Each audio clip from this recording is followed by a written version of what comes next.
Dobře, takže Kamil mi teda povolil, že už můžeme začít pozorovat my. A já to tady mám teda docela zdeformované, já nevím, jestli se v tom budu moc orientovat, no uvidíme. Takže do Ondřejova, což je teda tady, na 65 se připojujeme přes VPN-ko, to mi tady běží, to je tohle. A prohlížeč potom používáme VNC Viewer. To něco už ještě nemáme, to radši zavřu. Chvilku. Vystornuli.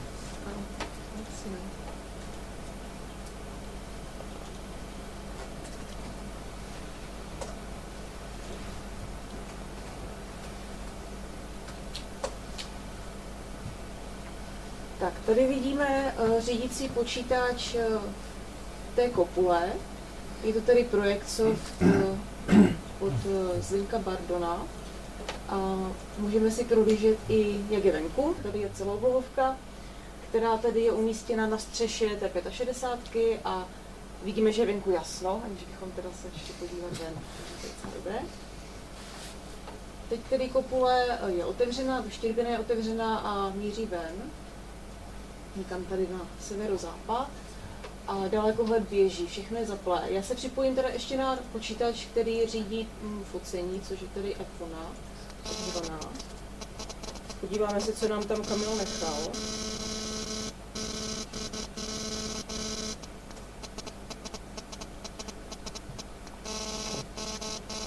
Nechal nám tam Galaxii.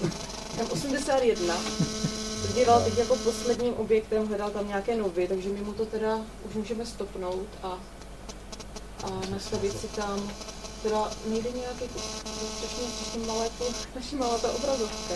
To je projektor má malý rozlišení. Tak tady běží focení, teda v SIPSu, pak to ještě všichni uvidíte v té řídící místnosti, kdo se tam budete chtít podívat osobně. A my si tam tedy můžeme dát nějaké objekty. Já bych tam tedy začala tím, že bych tam nastavila hvězdu, eruptivní hvězdu od Ladišmelcera, zvanou GJ3236. Kam nebo Chas? Kam? To nikdo neví. Nikdo neví. Teď je to asi Kam. Teď je Kam. Teď je Kam. Ale VSX uvádí Cassiopeia. Tak každopádně teda se podíváme na rozhraní mezi Cassiopeiou a žirafu. Ta hvězda je v databázi NIX, což je hlavní ondřejovská databáze všech objektů, které se tady pozorují. Hvězda tedy na těchto souřadnicích s periodou 0,7 dne. A když se podíváme na měření, která tady byla pořízena, tak zjistíme, že hvězda bude zhruba za hodinu minimum, takže bychom mohli dneska chytit i minimum. A pokud se nám poštěstí, tak i nějakou erupci. Já tedy skopíruju odsud souřadnice a hodím je do toho projektsoftu. Tady zastavím teda Kamilovi focení, takže teď už tedy už se mu nic nefotí. A tady si nastavím souřadnice. Co to může teďka pustit znovu? Znovu, ono to ještě u toho asi sedí, ale dovolil mi, že mu to můžeme vypnout, tak by to neměl být problém. Souřadnice se pak nastavují tady do toho okýnka, tady. Takže to bylo... 3,37. Ty si to určitě pamatuješ, sledil z hlavy. 3,37 a 14 to bylo? Jo. 14, jo. Takže rektascenze. 69, 10, 40.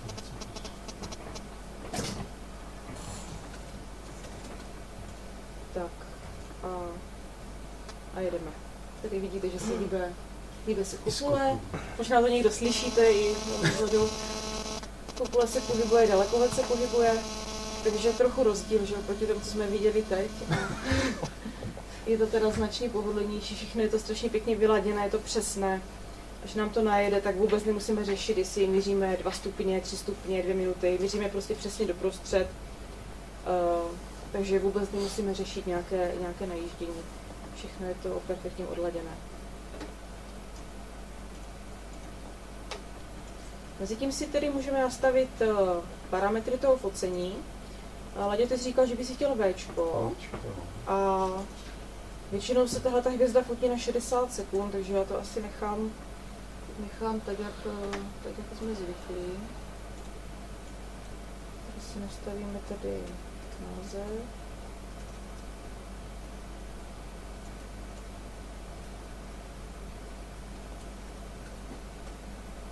Co se týče chlazení, tak nyní chladíme na minus 25, protože venku je docela teplo.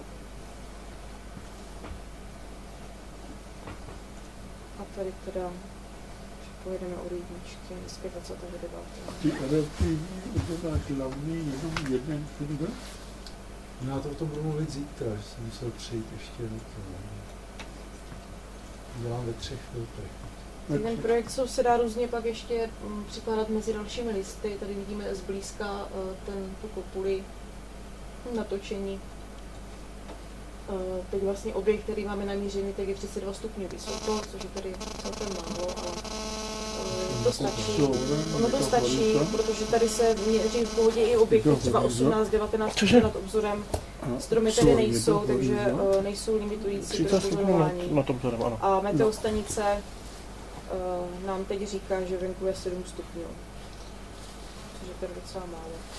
CD kamera je zapnutá, tady se pak dá zapnout třeba i světlo, kdybychom se chtěli podívat přímo do kopule kamerou, a to teď teda dělat nebudeme. Takže jsme to viděli a nebudeme si tam takže možná, že bychom už mohli nejspíš mít najeto, tak já teda zapnu focení.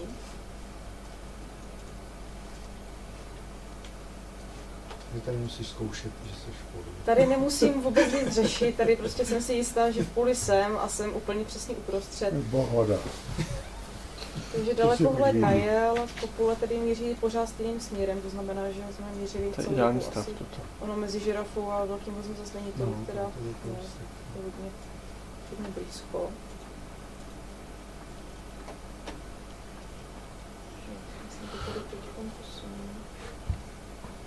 By se dost hodilo, kdyby se to dalo nějak zmenšit, ale to nejspíš asi teda...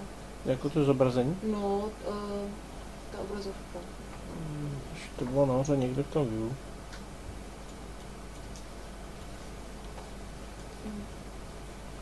Uvidíme. Měříme to teda na těch 60 sekund, takže by za chvilku mohlo být stažený snímek.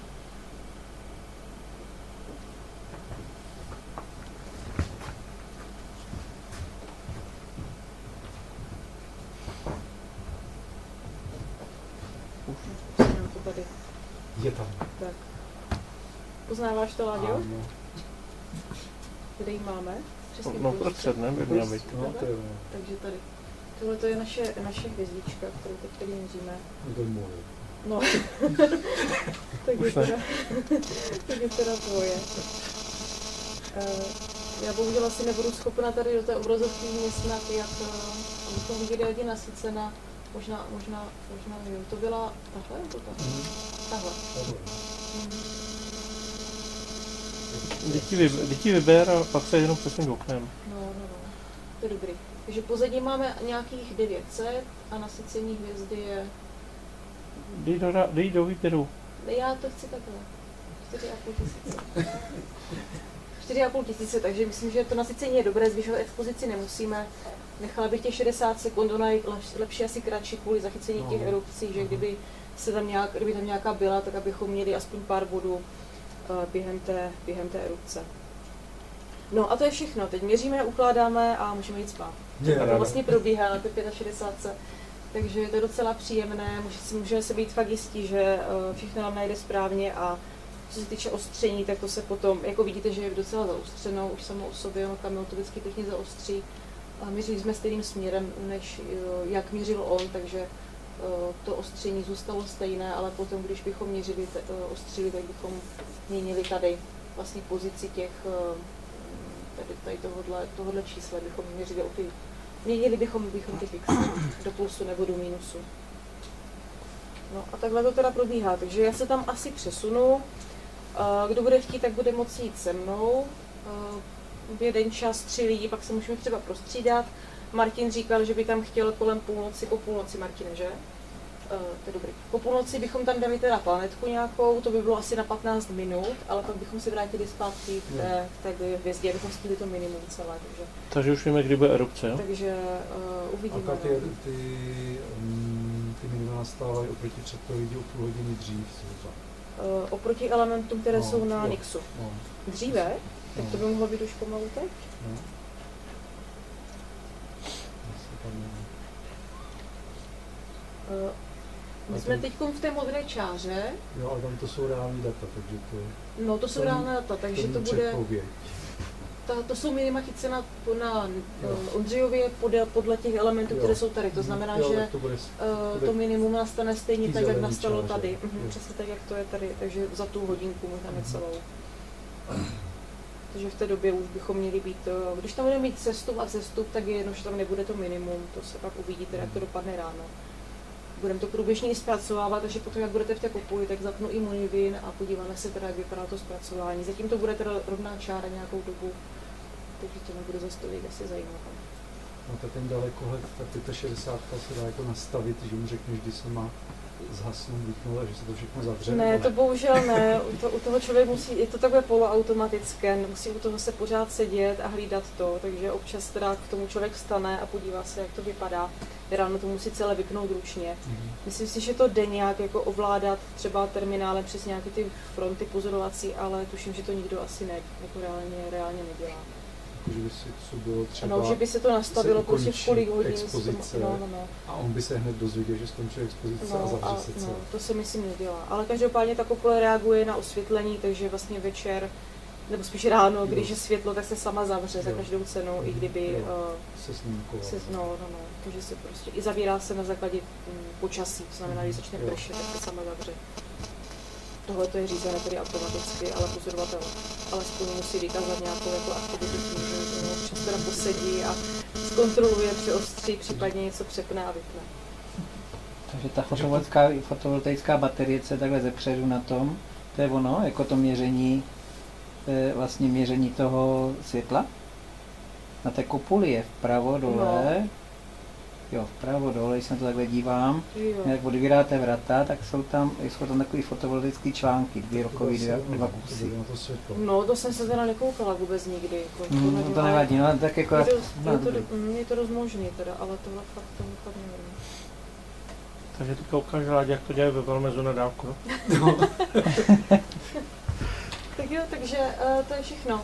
Takhle to teda probíhá, to pozorování, to velmi jednoduché a ráda vás teda uvítám v té řídící místnosti, protože tam nejspíš budu asi celou noc, takže kdykoliv budete chtít, tak tam teda budeme pozorovat. Tímto si myslím, že asi všechen program dneska u konce a máte tady někdo třeba i vlastní techniku, vlastní pozorovací na sledování oblohy nebo tak, vzal někdo sebou? Asi ne. To nevadí. Všichni mají své robotické dalekolety doma. Vidíš manželky, jo? Tak jo. Takže když tak teda u té 65. No, zítra teda... Jo, zítra teda všichni v 8. Ti, co budou spát tady, tak vzhůru a program začíná v 9 profesorem Harmancem. Na něj tedy naváže Miroslav Smolka a potom tady se podíváme na ty eruptivní hvězdy profesor Heinzel a Láďa.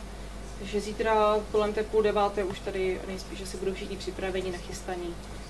Já možná budu spát, takže uvidíme, jestli tady budu. Takže takhle zítra.